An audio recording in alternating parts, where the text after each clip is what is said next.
আমাদের পোশাক প্রতিযোগিতা শুরু হয়ে গেছে। এই প্রতিযোগিতা দুপুর 2:30টার সময় শুরু হয়েছে। যারা বিভাগ কয়ে অংশগ্রহণ করেছ তাদের 3:30টার সময় প্রতিযোগিতা শেষ হবে। এটা মূলত স্বেচ্ছাসেবকদের কাছে এই ঘোষণাটা হচ্ছে যে বিভাগ কয়ের জন্য 3:30টাতে প্রতিযোগিতা শেষ হবে। বিভাগ ক্ষয়ে 4টের সময় বিভাগ খ, গ এবং ঘয়ে প্রতিযোগিতা শেষ হবে বিকেল 4টের সময়।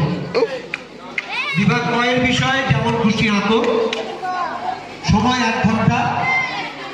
বিভাগ ক্ষয়ের বিষয় যেমন খুশি আঁকো, অর্থাৎ বিভাগ ক এবং ক্ষয়ের বিষয় যেমন খুশি আঁকো। বিভাগ কয়ের সময় 1 ঘন্টা।